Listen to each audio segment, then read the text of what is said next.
Ela já foi hospedada em Roma e Inocêncio, o Pio VII, protegia ele. E o Pio IX tinha muita estima por Pio VII, que era um péssimo. Vendeu o Vaticano para Napoleão, transferiu a Santa Sé para Paris, a Fontainebleau. Uma vergonha, nunca foi vista isso na vida. Até os livros da minha mãe ligou. É raro o livro que fala isso. É uma dele, foi um escândalo vergonhoso. Contato em 1903. Pio IX, quando morreu o Papa Gregório XVI, ele entrou no conclave como candidato da esquerda. O candidato de direita era o cardeal Lambruschi. Outro candidato de esquerda ficou para trás, mas o Pio IX fez seus candidatos secretários de Estado dele. Então ficaram todos de esquerda no Vaticano. Eu contei para vocês, naquela sala, que ele teve um governo peste, que inicialmente fez uma anistia para todos os criminosos políticos. Então todos os terroristas revolucionários foram libertados. Roma ficou o centro de toda a agitação liberal no mundo. Então foi um triunfo da maçonaria gigantesca. A maçonaria italiana, ela era principalmente organizada num movimento chamado dos Carbonários. A maçonaria tem uma porção de organizações. Então, a maçonaria, ela tem dois grandes, vamos supor, aqui tem uma porção, isso aqui são grupos maçons, lojas. Aqui então, loja Unidos na Obediência, Fervorosa na Esperança, não baixa assim. Então, um monte de lojas, claro. As lojas são agrupadas mais ou menos pela tendência que as pessoas têm. Claro? Então, é lógico, um maçom nazista vai convidar um outro nazista para a loja dele, óbvio, né? As pessoas se agrupam assim igualmente. Eu não vou explicar como puxar uma maçonaria e lidera. Bem, depois, os que são membros de uma loja, vamos supor, Deus livre, foi muito feio, mas vamos supor que nós todos aqui fossem maçons. Eles fazem umas seleções por meio de certos truques, interesse eliminar os de inteligência comum. O que interessa para a maçonaria são os idiotas e os bem inteligentes. Pessoa de inteligência normal não interessa. Uma pessoa de inteligência normal recusa puxar carroça. O burro não. O burro, quando puxa carroça, se sente ajeitado. Contente, sente útil. Está claro? O de inteligência normal, ele recusa puxar carroça. Tá? E tem um defeito. Como ele se julga inteligente normal, ele julga poder dirigir a carroça. E para nós interessa gente burra para puxar a carroça e poucos inteligentes para dirigir a carroça. Entendeu? O de inteligência normal atrapalha. Porque para dirigir você tem genial. E o de inteligência comum não é genial. Então tem que ser eliminado. Aí termino de algumas maneiras. Quem é convidado para uma loja superior é proibido de contar para os outros da loja inferior. Então jura não votar. Então foi promovido para a loja número 2, aqui em cima, tá certo? Mas ele continua um. Ninguém sabe onde está na 2. É claro? E assim por diante. Loja 3, etc. É claro? Nem o grão-mestre. O grão-mestre é uma besta. Ele também não sabe. Claro que não. Então, para ele tirar uma maçã legal, ficou o grão-mestre. Deus não quer. Está entendendo? Bem, então vai assim até o grau que ele tem. Certo? Eles têm, além disso, dois grandes movimentos, são chamados ritos. O anglo-oriente e o movimento escocês. Nesses ritos tem subdivisões de outros ritos. Então, toda uma ação pode passar para qualquer um. Ele está aqui, ele pode estar no outro rito aqui em cima. Claro? E um daqui pode estar lá em cima. Certo? Então ninguém sabe quem é quem. Quando tem fulano aqui no primeiro grau, os nossos escritórios do primeiro grau deixam lá em cima, ou seja, o chefão de tudo. Porque ninguém sabe quem está lá em cima. Está com poder nacional. Uma grande corrente é racionalista. a outra corrente é mística. É claro que depois eu ter uma coisa melhor. Tá certo? Tudo bem? A maçonaria ela usa tudo quanto é forma de sociedade secreta. Tem milhares de sociedades secretas. Na Itália, que é um país católico, a sociedade secreta tem que ser religiosa. Então, para entrar na seita lá, tinha que rezar o Pai Nosso. Para provar que eles eram religiosos. Não só o Pai Nosso, não te valia nada. O Pai Nosso. Você já ouviu falar da como é que chama? Da máfia, não? Da máfia. Os carbonários é uma espécie de máfia. O Nadrangheta, que fala Nadrangheta, o Nadrangheta é uma espécie de máfia de árvores.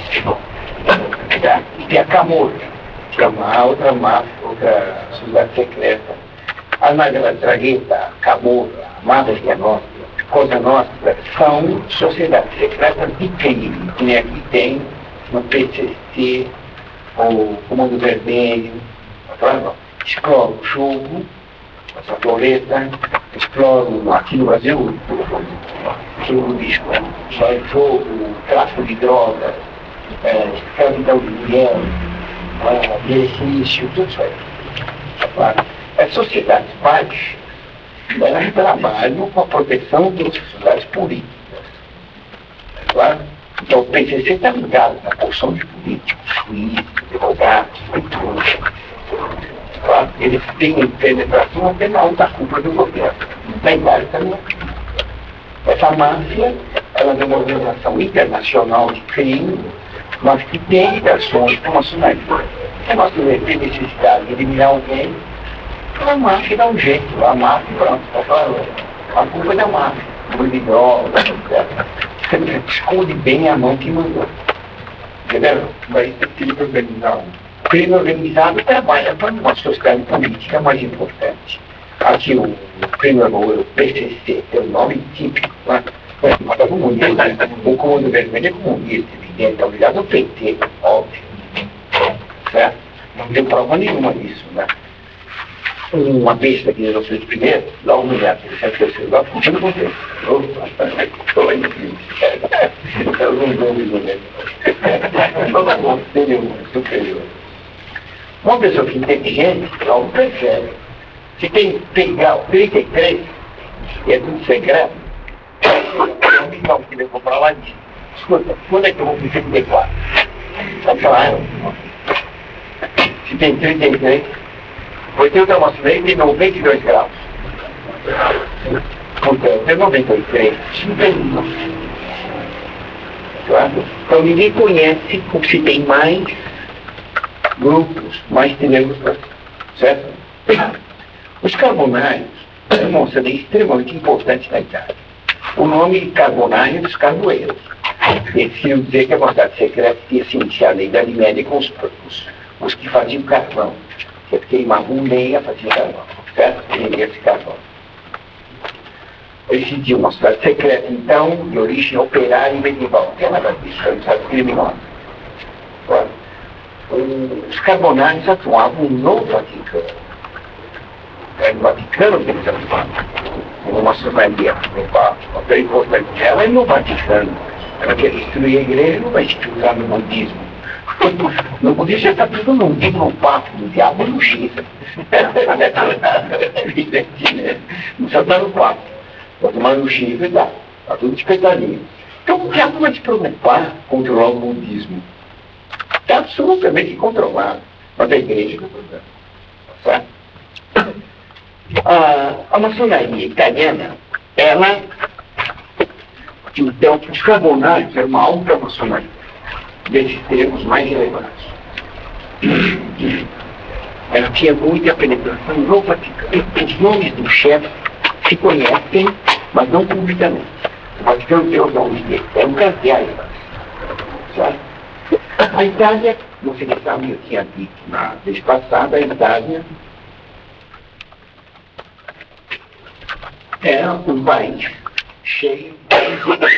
Aqui a República de Veneza, aqui a República de Gênova, aqui tinha o Piemonte, aqui tinha uma porção de principados, tá certo? Lucca, Florença, Parma, Piacenza, todas, Pisa, Lucca, tá certo? Um monte de estadozinhos minúsculos. E aqui tem os estados da igreja. Estados da igreja. Capital Roma. O Papa foi ficado dono dessa região desde que os papas invadiram a Península Italiana no ano 400 e pouco. Os papas tinham tomado tudo, destruíram o Império Romano, não havia quem mandasse ninguém. Ficou o Papa. Então todo mundo recorreu ao Papa para ser juiz de algum problema. Era a autoridade suprema. E o Papa começou a governar, não porque conquistou, porque estava lá. Não tinha mais ninguém para mandar, ele mandava. Os papas foram perseguidos muito pelos invasores do norte, os lombardos. No ano 800, Carlos Magno venceu os lombardos, o mesmo do Brasil, depois Carlos Magno, venceram os lombardos e mantiveram o Papa como soberano desse território. A parte sul, com a Sicília, aqui, a parte aqui da África, a parte sul, ela pertenceu ao Império de Constantinopla, no ano 400. Depois começou a haver uma bagunça de invasões, acabou no ano 700, 800, com os vikings. Lembra aquele dois na cabeça? Os vikings tomaram a região e dominaram tudo. Os árabes invadiram também isso aqui, tomaram bastante. Os vikings expulsaram os árabes. Quem expulsou os árabes foi Roberto Guiscardo, que era um Robert Guiscardo, italiano como Guiscardo. Ele vai atacar a Grécia, vai chegar até Constantinopla. Ele veio da Bélgica, no 700, pequeno, pegou tudo. Era um feroz com ele. Eu vou deixar o Papa, esse Roberto Guiscardo, simpático ele.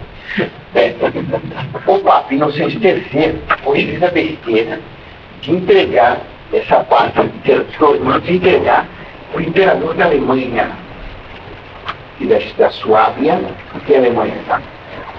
Então o imperador ficou dono desse território e daqui de cima. Como o imperador dominava essa parte central do Irão, o imperador acabou tendo um peso enorme no norte e no sul. E o Vaticano ficou preso entre dois. No ano de 1800, em 1796, Napoleão conquistou toda essa parte norte e fundou lá uma república italiana. Depois fez o rei da Itália, com ele como presidente, capital de Milão. Veio como rei, capital de Milão. Napoleão, fazer as ideias dele era verdade, mas a maioria dominou tudo. O Papa Pio VII, que se vendeu Roma para Napoleão, ajudou isso. Então, na Itália, depois da Revolução Francesa, as ideias da Revolução Francesa se difundiram por toda parte, o liberalismo. Se difundiu especialmente no Piemonte, em Turim, onde a família Savoia governava. O Piemonte, ele recebeu também a maçonaria de dominar toda a Península Italiana para acabar com o território papal. A maçonaria, com base nas ideias do liberalismo, dizia que toda a nação tem direito de formar um Estado. Então, a América para os americanos, a Alemanha para os alemães, a Itália para os italianos. Coisa que não existiu. A Itália é uma península, não era uma país. Nessa Itália não tem unidade nenhuma. Berlusconi, agora quer se fazer o norte. Ele vai falar o norte que trabalha.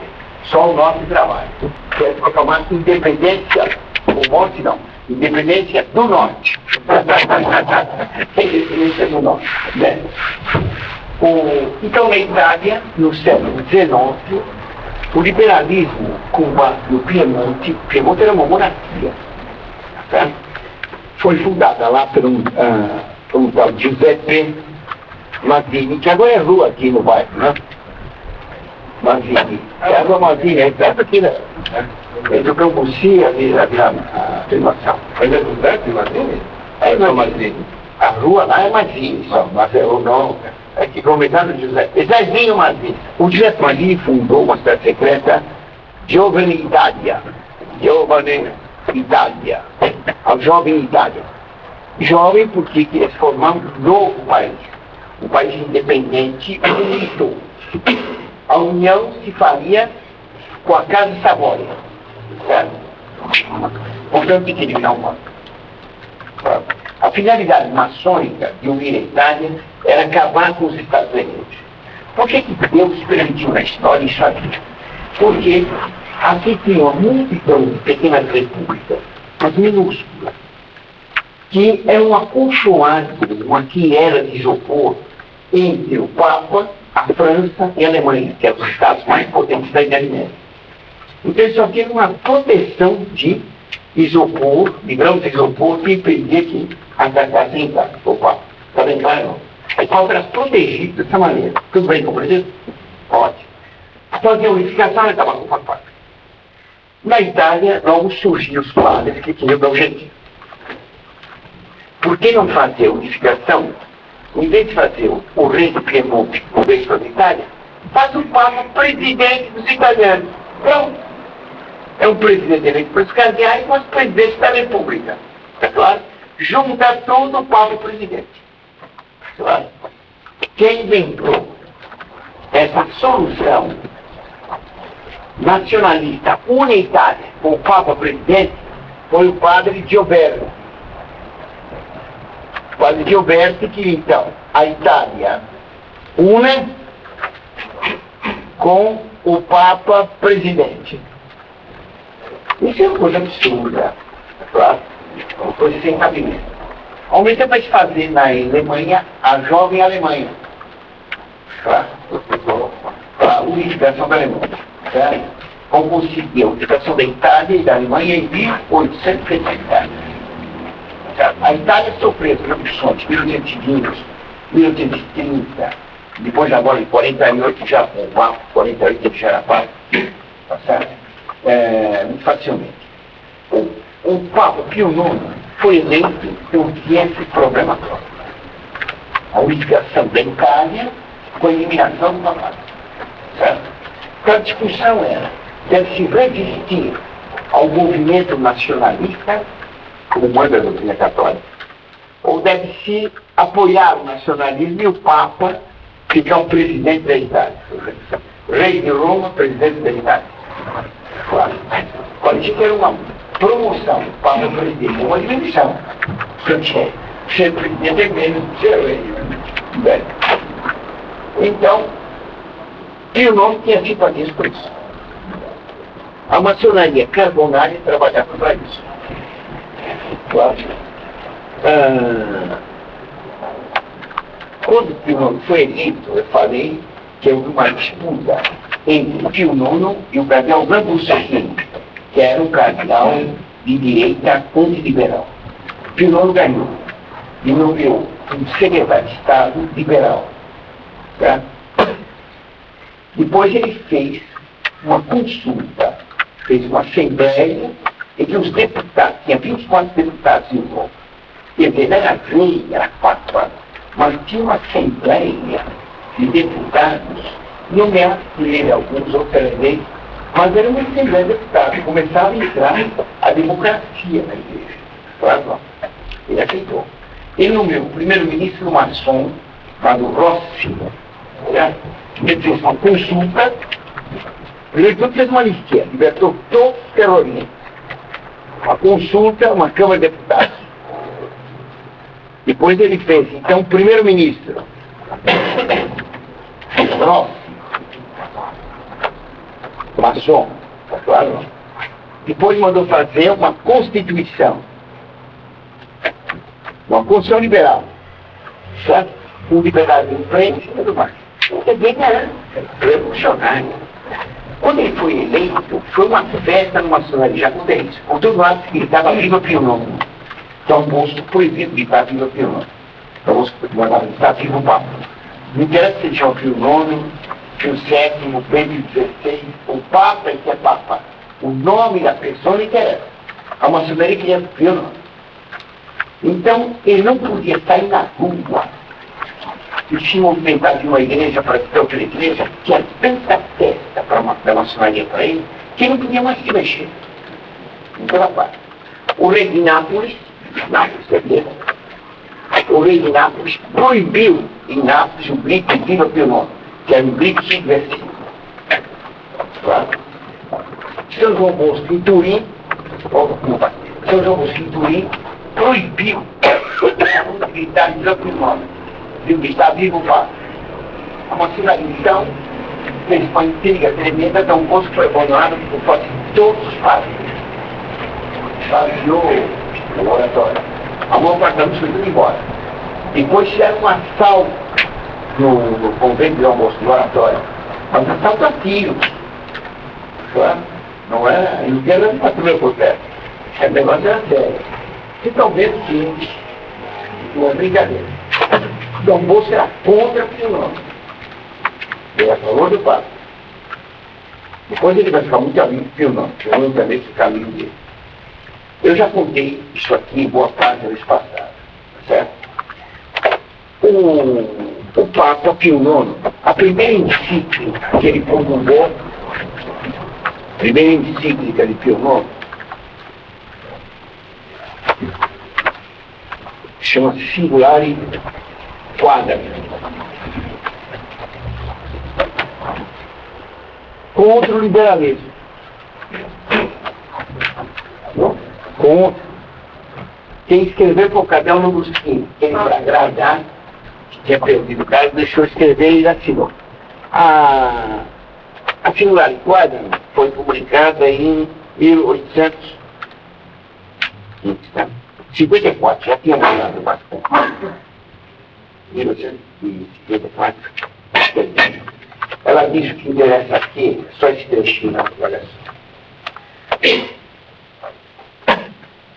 Com efeito, pela fé deve se sustentar, fora da Igreja Apostólica Romana, ninguém pode se salvar.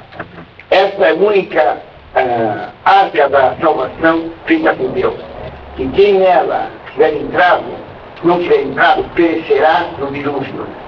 Certo? Quer dizer, fora da Igreja tem uma muito. É o dogma do concílio, do quarto concílio de Latrão, que ele sustenta de novo. Bem, foi teve o problema da Revolução de 48. Eu repito o que eu expliquei na outra vez.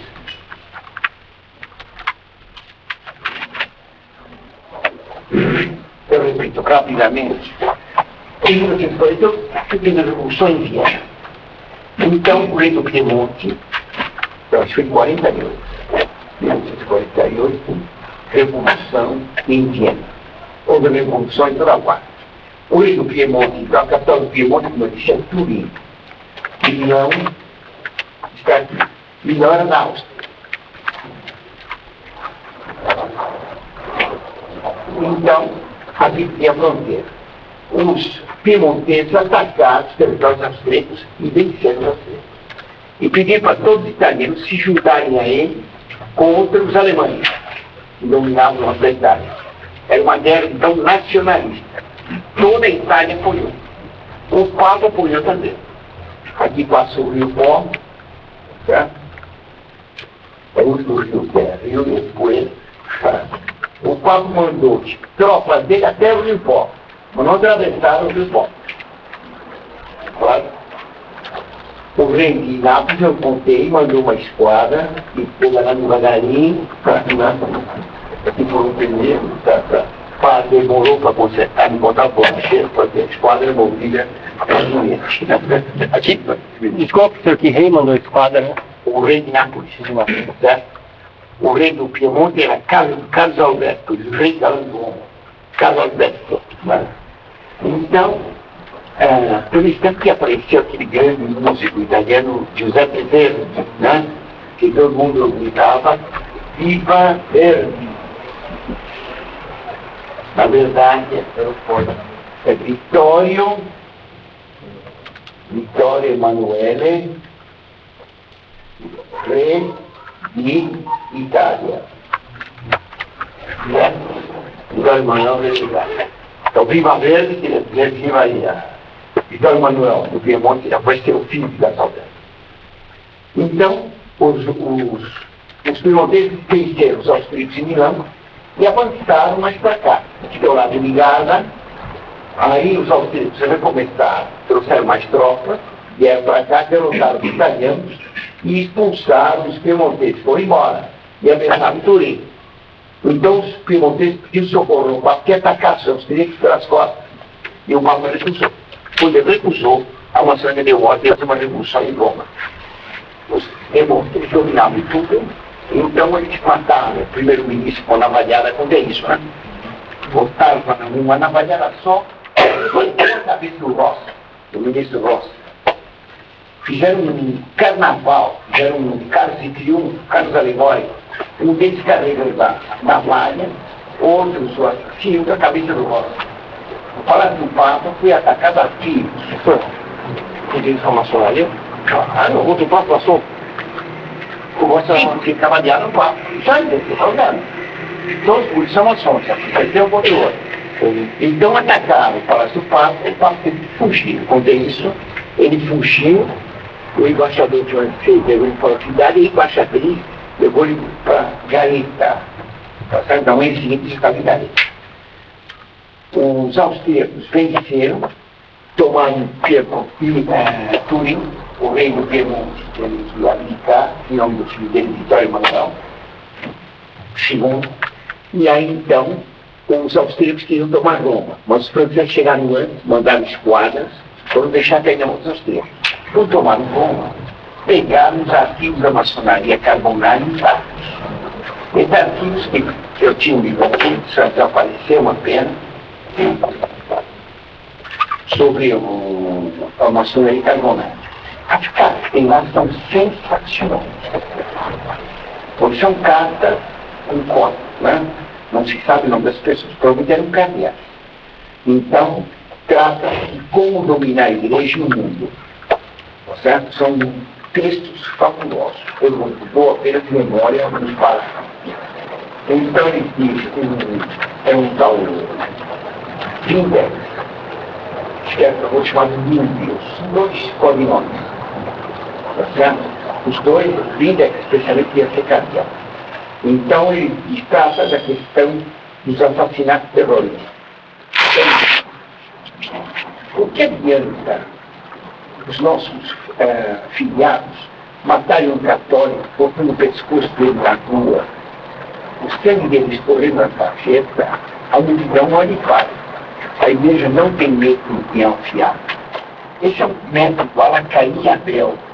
E nós prometemos muito nas vários anúncios para usar um método de ação que vem do Isaías. Isso é muito importante. Foi decidido nas nossas reuniões que não devia ter mártires, porque o sangue dos mártires é recebendo de cristãos. Se nós não queremos que haja mais cristãos, não façamos mártires. Os católicos não devem ser mortos. Um católico deve morrer na cama, sabe, com férias, que nem uma velha desdentada sem poder nenhum. Nada de fazer martírio. Eles sabem que são a religião verdadeira.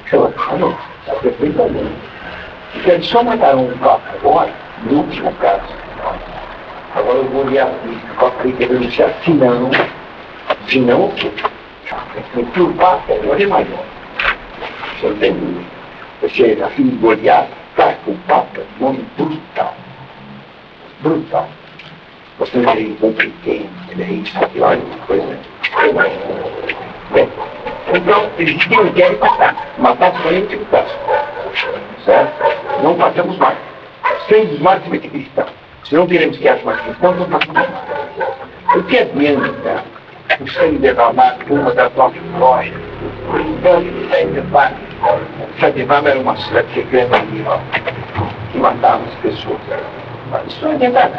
A religião não se conta isso. Para destruir a religião, se destruir a mulher. Os nossos irmãos na França se riem dos nossos planos de destruir a igreja e nos respondem: para destruir a igreja tem que destruir a mulher. Então, porque, claro, se enquanto tiver em casa uma mulher, a mãe ou a avó que reza, vai ter neto e isso não tem nada. Que forma a alma é a mãe e a avó. Então, para destruir a igreja tem que ter mulher. Os maçons da França se riem de nós, é impossível destruir a mulher. De fato, é impossível destruir a mulher. Então, nós não vamos destruir a mulher, nos corrompeu. Que a mulher cheire o vício, que ela escute o vício, que ela beije o vício, que ela palpe o vício.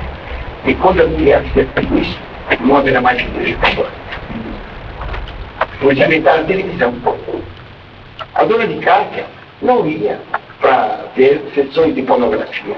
E foi a televisão em casa. A televisão criou a prostituta eletrônica. E na televisão tem isso. Simplesmente o ensino da prostituição, da pornografia, da sujeira. Claro, a artista novela tem 7 amantes na novela e tem 15 amantes na vida real. E a revista que começa a novela diz: fulano agora está com fulano, agora está com filho de fulano. Claro, não tem padre e o padre tem mulher. É isso. É sempre assim. A novela é feita para corromper. Existem estudos mostrando como as novelas cai a natalidade, cresce o divórcio, cresce os crimes passionais, que não. A televisão é feita para corromper as mulheres. Muito bem. Então, o que eu falei para Denise, entende? Como é que faço o tempo em volta? De manhã cedo, eu acordo bem cedo, e às 5 horas, vou ao Vaticano e assisto a missa de Freital, ajudo como coroinha. Depois, eu assisto a missa do Papa e comungo das mãos do Papa. Sei que é um plano de dentro lá, né? Depois, eu vou assistir às orações que está a igreja. Depois, eu converso com o secretário de Santo Ofício. Visito o cardeal Pitário, visito uma dama influencial que faz aula de caridade católica. E visito não sei quem mais. Tudo isso. Os maçons da França, vendo minha agenda, que eu dia vão dar risada. Faço uma palavrinha para o cardeal de Santo Ofício no livro da Condenada. Uma palavra para o bispo, que é nomeado um outro bispo no próximo livro da maçonaria. Então, aqui que é o Vaticano também tem 4 grandes lojas de maçons que consagraram o Vaticano à Lúcifer. Que chama Vaticano Lúcifer. O cardeal de Joias. Pelo Antigo Cordeiro, acho. Fez a missa satélite dos Estados Unidos consagrando o Vaticano à Lúcifer, e alguns cardeais do Vaticano repetiam a cerimônia sem missa, só consagração. Isso é contado pelo padre Martin e é contado por 2 monsenhores do Vaticano que escreveram um livro, O Vento Levou no Vaticano, Via Corrente em Vaticano, mostrando que de fato houve essa consagração a Satanás. Em 1931, dia 13 de maio, quando apareceu Nossa Senhora em Fátima, as crianças da maçonaria abriu uns cartazes na Praça São Pedro, dizendo que desde breve todos vai ver o Papa, a pessoa que estava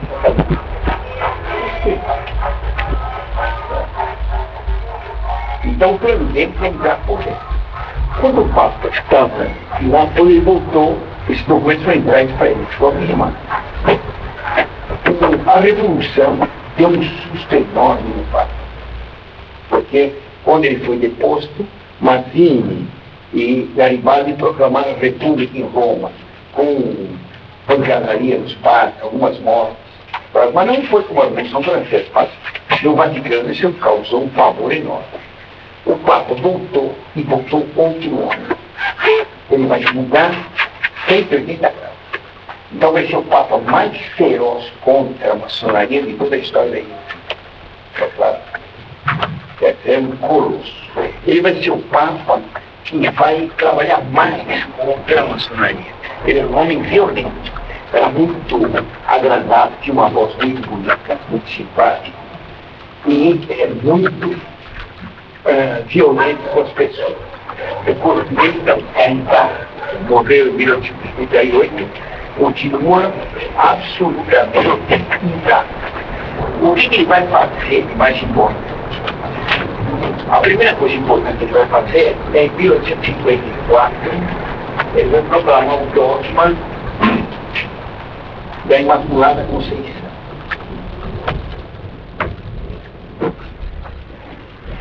Esse dogma aqui tinha uma função muito importante. Que é a Imaculada Conceição? Que a Nossa Senhora foi concebida, tá? No seio da mãe dela, foi concebida sem pecado original. Foi um milagre.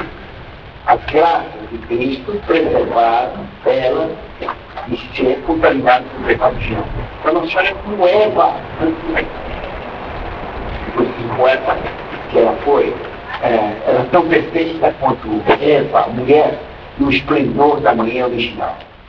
Primeira manhã do mundo. Então, Nossa Senhora é perfeita. Mais que Eva, porque Eva não tinha todas as graças, Maria teve todas as graças. Bem, você repare que está dito no Antigo Testamento que Deus fez a luz. A luz é o verbo, mas Deus não fez o verbo. Deus fez a luz física. Mas a luz física é o símbolo do verbo. Tá? Primeiro que Deus fez a luz. Depois o Espírito de Deus pairava sobre as águas. O Espírito Santo pairava sobre as águas. Pairava sobre os mares. Maria. E no Novo Testamento, o Espírito de Deus pairou sobre Maria. É um paralelo com Nossa Senhora é Eva de novo. A figura do Cristo não vai. Dizer que Nossa Senhora foi criada sem pecado original, foi concebida sem pecado original, não se deve pensar que o pecado original foi, o Imaculado foi o ato de geração do Pai de Nossa Senhora, Nossa Senhora. Isso é uma bobagem. O ato foi comum, como de qualquer casal. Mas o que foi Imaculado foi o ser dela. Então, nós não problema é isso. Maria foi preservada do pecado original desde o primeiro instante da concepção. Ele nunca houve pecado nela, nem original. Deus nunca teve poder sobre ela. Então, qual a importância disso? Do ponto de vista doutrinário político, era ruim. E a Revolução Francesa dizia que todos os homens nascem iguais. A igreja respondeu isso, dizendo não só não nascem iguais e não são concebidos iguais. Maria não concebeu pecado original. Não foi só nascida sem pecado, mas foi concebida sem pecado. Era um tapa grande na maçonaria. Tá claro? Isso aqui também tinha uma importância enorme para a ação de Deus na história. Eu sei. Mas aqui, sendo imaculado, os outros são maculados, né? O homem não é bom. Como é que é? Se ela é imaculada, os outros são maculados. O homem é bom, claro, contra não sou. Bem, então, o que estava escrito aí? Nossa Senhora ia ser, então, ser imaculada, a rainha de todos os santos. Ela que ia dirigir o combate na história. E é o que aconteceu. Em 1930, ela tinha aparecido exatamente com a forma da Imaculada Conceição. Ela aparece com as mãos abertas, conhece isso, né? Tá certo? E a imagem da Imaculada Conceição, só das graças. Ela foi dirigir o combate da igreja. Esse dogma produziu um horror na nossa Senhora, é tremendo. A consequência foi que, 4 anos depois, Nossa Senhora apareceu em Lourdes e disse para Santa Bernadette, no final de 18 aparições, eu sou a Imaculada Conceição. Quer dizer, ela confirmou o dogma. A Miriam rezava um terço diante de Nossa Senhora com as companheiras. Nossa Senhora não respondia, só respondia para o Pai Nosso e o Glória. Perdão por ter rezado Santa Maria de Deus, rogai por nós. Uma vez a menina, Santa Bernadette, uma prima dela, eu acho, pediu para trocar um terço. E ela então pegou o terço da prima para rezar o terço. E quando começou a rezar o terço, Nossa Senhora falou, onde está seu terço? Falou que não, destroca. Mandou destrocar. Ela queria que Santa Bernadette tivesse o terço dela. Cada um tem que ter o seu terço. O terço devemos ter uma muito especial a ele. Não é uma coisa que passa em nome nenhum. Tá? O meio dele nós o salvamos. Então, vamos dar uma coisa com vocês. Depois, ele vai fazer encíclica, Singulari Quadra, em que ele vai defender contra o liberalismo, e defende fora da igreja, não há salvação. É uma coisa excelente. No mesmo ano, professor? Foi no mesmo ano. 84.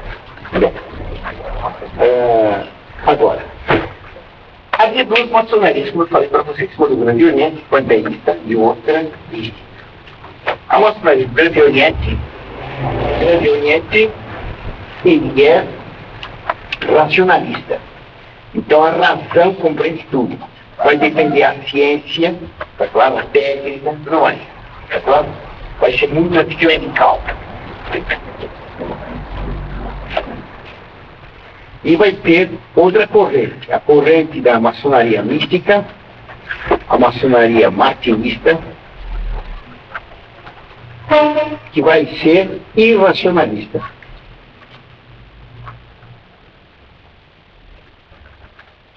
Vai ser tradicionalista.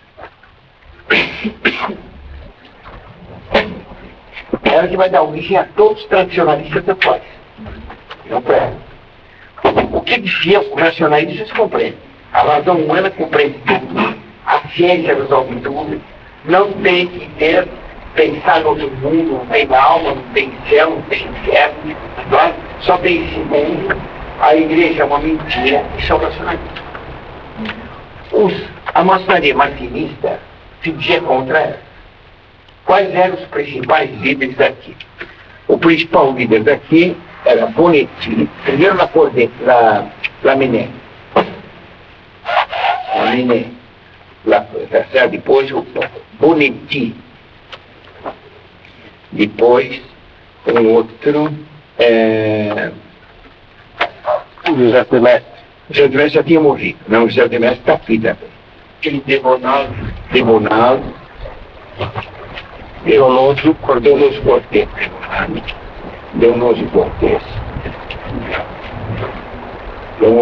Vale a pena ver, vocês estudarem Leonoso Cortez, o Herman tem escrito um artigo, está com o site. Então, o Debonaldo Bonetti, e tinha um outro padre Rosmini, que vai ser muito importante. Esse grupo aqui é um grupo católico antimaçônico. Ninguém sabia que eles pertenciam a outros cidades secretos. Eles se apresentavam como antimaçônicos antiliberais. O que eles diziam? Eles diziam: Deus revelou tudo para Adão. Isso é bonito. Porque Deus revelou tudo em Cristo. No Antigo Testamento não se conhecia que Deus era Pai, Filho e Espírito Santo. É Cristo que trouxe a revelação completa. Fazendo que Adão tinha dado a revelação completa. Então,